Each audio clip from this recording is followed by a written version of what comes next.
ప్రపంచాన్నంతా ఒక బాధ, పాకిస్తాన్ ఇంకో బాధ. అవును, ఇప్పటికే ఇరాన్తో పాటు వెనిజులా పరిస్థితుల గురించి మాట్లాడుకుంటే ప్రపంచం అమెరికా వీటిని ఎలా హ్యాండిల్ చేస్తుందో చూస్తున్నాం.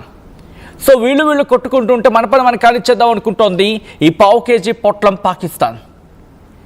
పీకిందే లేదు కానీ హడావుడి మాత్రం గట్టిగా చేస్తోంది. ఈ పాకిస్తాన్ ఇంకొక పిచ్చి వేషానికి దిగింది. జమ్మూ కాశ్మీర్లో పాకిస్తాన్ డ్రోన్ ప్రయోగించింది.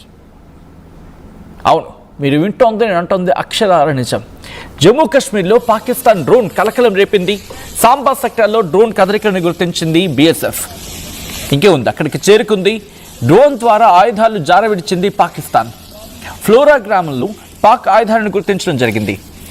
గ్రెనేడ్, 2 పిస్టల్స్ని, 16 రౌండ్ల బుల్లెట్లని, 3 పిస్టల్ మ్యాగజైన్స్ని స్వాధీనం చేసుకుంది. గత కొద్ది రోజులుగా ఎటువంటి ఈ పిచ్చి పనులకు దిగుతోందో నేను చెప్పే ప్రయత్నం చేస్తాను. ముందుగా ఇక్కడ మాట్లాడుకున్నాం కదా ఈ నానో డ్రోన్స్ గురించి. అసలు నానో డ్రోన్స్ అంటే ఏంటి, ఏం చేస్తాయి, పాకిస్తాన్ నానో డ్రోన్స్ని ఎందుకు ప్రయోగించింది, దీని గురించి కూడా మాట్లాడుకునే ప్రయత్నం చేద్దాం. నానో డ్రోన్స్ అంటే చాలా చిన్నగా ఉంటాయి. ఈ డ్రోన్ వర్గీకరణ జరిగిన తర్వాత, అంటే డ్రోన్ వర్గీకరణ ఇన్ ద సెన్స్ రకరకాల డ్రోన్లు ఉంటాయి కదా, ఈ రకరకాల డ్రోన్లు ఈ నానో డ్రోన్స్ అంటే అతి తక్కువ బరువుకు ఉంటాయి. ఇవి మన డీజీసీఏ ప్రకారం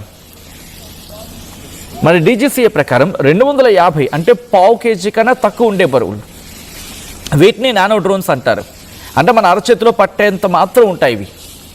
కానీ ఏం చేయగలవో తెలుసా, మాట్లాడుకుందాం. ఇది కేవలం ఏకంగా 50 అడుగుల ఎత్తు వరకు ఎగురుతాయి. ఇది ఒక విధంగా చెప్పాలంటే ఎంటర్టైన్మెంట్ కోసం, అంటే ఎంటర్టైన్మెంట్ పర్పస్గా వాడుకునేది. ఇది ఎటువంటి రిజిస్ట్రేషన్ అవసరం లేదు, పైలట్ లైసెన్స్ కూడా అవసరం లేదు. వీటిలో కూడా హై రెజల్యూషన్ కెమెరాస్ ఉంటాయి, సెన్సార్స్ కూడా ఉంటాయి. వీటిని సాధారణంగా దేనికి వాడతారంటే సైనిక సంబంధించి అలాగే నిఘా వ్యవస్థలకు, సర్వేలెన్స్ గురించి దీన్ని వాడుతూ ఉంటారు. చాలా చిన్నది కావడంతో శత్రువుల కంటపడుతుంది. రహస్య ప్రదేశాల్లో నిఘా పెట్టడానికి ఉపయోగిస్తారు. ఆర్మీ వీటిని ఉపయోగిస్తూ ఉంటుంది. జమ్మూలో దొరికిన డ్రోన్ కూడా ఈ రకానికి చెందిందే. నిన్న సాధారణంగా దేనికి వాడతారో తెలుసా, వ్యవసాయానికి వాడుతూ ఉంటారు. పొలాల్లో మొక్కల ఆరోగ్యం ఎలా ఉంది, వాటికి ఏమైనా తెగుళ్ళు ఉన్నాయా, వీటిని గుర్తించడానికి వాడుతూ ఉంటారు. చిన్న ఈవెంట్స్లో, ఇండోర్స్లో ఈవెంట్స్ జరుగుతూ ఉంటాయి కదా, షూటింగ్స్ కోసం వాడుతూ ఉంటారు. భూకంపాలు లేదా ప్రకృతి వైపరీత్యాలు సంభవించినప్పుడు మనుషులు వెళ్ళలేని పరిస్థితుల్లో అక్కడికి వెళ్ళి వాటిని పరిశీలించడానికి వాడుతూ ఉంటారు. అటువంటి నానో డ్రోన్స్ని ఈ పావు కేజీ పాకిస్తాన్, పిచ్చి వేషాలు వేసే పాకిస్తాన్ భారత్పై ప్రయోగించే ప్రయత్నం చేస్తుంది. ప్రపంచంలోనే అత్యంత ప్రసిద్ధ మిలిటరీ నానో డ్రోన్ కింద మాట్లాడుకుంటుంటారు. ఇది కేవలం 16 సెంటీమీటర్ల పొడవు ఉంటుంది, 33 గ్రాముల బరువు ఉంటుంది. చాలా తక్కువ శబ్దం చేస్తూ శత్రువుల స్థావరాలను ఫోటో తీస్తుంది. ఏకంగా సాధారణంగా డ్రోన్ వాడిన వాళ్ళకే ఐడియా ఉంటుంది, అది ఎగరేసినప్పుడు సౌండ్ వస్తూ ఉంటుంది, ఎందుకంటే దానికి వింగ్స్ ఉంటూ ఉంటాయి కాబట్టి. హెలికాప్టర్ వింగ్స్ ఉంటాయి కదా, అలా ఉంటాయి. వాటికి కూడా 4 వైపులా వింగ్స్ ఉంటాయి. మరి బ్యాలెన్స్ చేయాలి కదా, ఆ వింగ్స్ సౌండ్ వస్తూ ఉంటుంది అన్నమాట. వాటిని కౌంట్ చేస్తూ ఉంటారు. అయితే ఈ నానో డ్రోన్స్ గురించి మాట్లాడుకుంటే వాటిని చాలా తక్కువ సౌండ్ వచ్చేలాగా వాటిని డిజైన్ చేసుకుంటూ ఉంటారు. ఎటువంటి పర్పసెస్కి ఉపయోగించినప్పుడు వీటిని బీఎస్ఎఫ్ గుర్తించింది. వీటి ద్వారా గ్రెనేడ్స్ని, పిస్టల్స్ని, బుల్లెట్స్ని వీటిని ట్రాన్స్ఫర్ చేస్తున్నారు అక్కడి నుంచి ఇక్కడికి అనేది. మీకేం పోయే కాలం వచ్చింది? ఎలాగే మీరు అడుక్కు తింటున్నారు కదా, మీకెందుకు ఈ బుద్ధిది? భారతదేశాన్ని ఏం చేద్దామని చెప్పి, భారతదేశాన్ని చేస్తే మీకు వచ్చే లాభం ఏంటి ఆలోచించే ప్రయత్నం చేయదు ఈ పాకిస్తాన్. ఎప్పుడు చూడు భారత్ మీద పడాడమే. 78 ఏళ్ళు అయ్యింది విడిపోయి.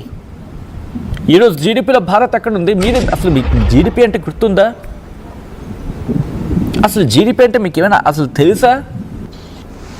కనీసం ఒక ప్రాజెక్ట్ గట్టిగా కట్టుకున్నారా? ఆ న్యూక్లియర్ ప్రాజెక్ట్ తప్పితే మీరు బతకడానికి మీరు ఏం చేసుకున్నారు? ఒక్కసారి వెనక్కి తిరిగి చూసుకోండి. ఒకసారి వెనక్కి తిరిగి బతకడానికి మీ దేశం మీరు ఏం చేసుకున్నారో ఒకసారి ఆలోచించండి. ఇప్పుడు భారత్ మీద పడాడడం కాదు కదా. అండ్ ఇప్పుడు వీళ్ళు మాట్లాడతారు. ప్రస్తుతం పాకిస్తాన్లో ఆర్థిక పరిస్థితి ఎలా ఉందో ఒకసారి నేను చెప్పే ప్రయత్నం చేస్తా. ఎందుకంటే పాకిస్తాన్ ఆర్థిక రంగం కూలిపోతోంది. ఎక్కడ గట్టెక్కుతున్న పరిస్థితుల్లో ఎంత నష్టాల్లో ఉందని మాట్లాడుకునే ప్రయత్నం చేద్దాం.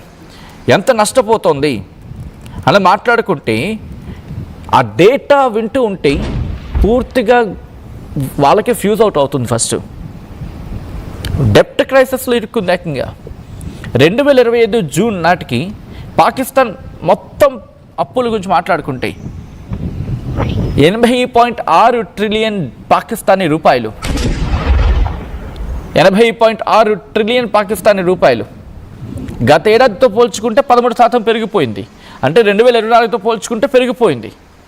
ఇక జీడిపియా, వాళ్ళ జీడిపిలో 70% అప్పుగా సరిపోతుంది. దేశం మొత్తం అప్పు జీడిపిలో 70% చేరింది.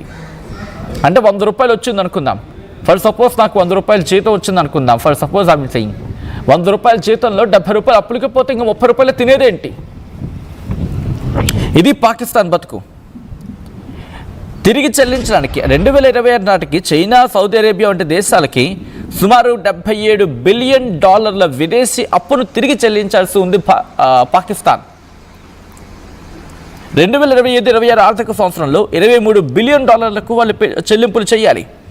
ఈ ధరలంటారా, ద్రవ్యోల్బణం ఏకంగా 25-30% కొనసాగుతోంది.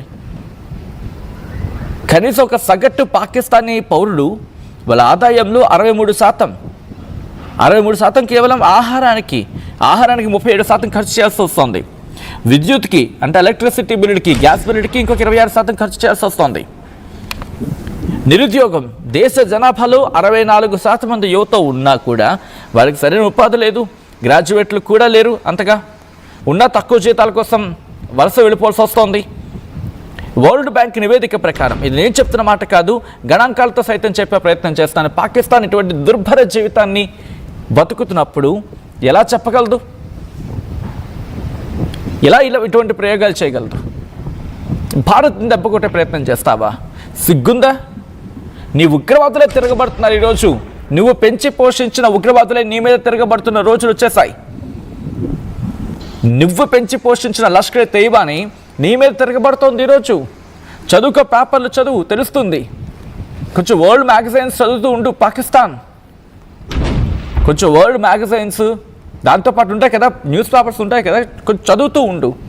కనీసం నీ డాన్ అయినా కొంచెం చదువుకుంటూ ఉంటే కనుక నీకు అర్థమవుతుంది. ఆ షహబాజ్ షరీఫ్కి, ఆసిఫ్ మునీర్ గారికి చెప్పండి, పాకిస్తాన్లో ఎవరైనా చూస్తూ ఉంటే కనుక. ఎందుకంటే మీ అప్పులు ఏ స్థాయిలో ఉన్నాయి? ఒక 100 రూపాయలు మీకు జీతం వస్తే 70 రూపాయలు మీరు ఖర్చులకే పెడితే, సరే అప్పులకే పెడితే 30 రూపాయలు ఏం బతికేస్తారు? ఇంటి రెంట కట్టుకోవాలి, సరుకులు, నిత్యావసర సరుకులు తెచ్చుకోవాలి, విద్యుత్ బిల్లు, గ్యాస్ బిల్లు, పిల్లల ఖర్చులు, డాక్టర్ బిల్లు, ఇవన్నీ ఆ 30 రూపాయలు ఎక్కడైపోతాయి? ఒక 100 రూపాయలు దేశం సంపాదించుకుంటే 70 రూపాయలు ఖర్చులకే పెడితే, సరే 70 రూపాయలు అప్పులకే పోతే ఇంకేం తింటారు దేశం?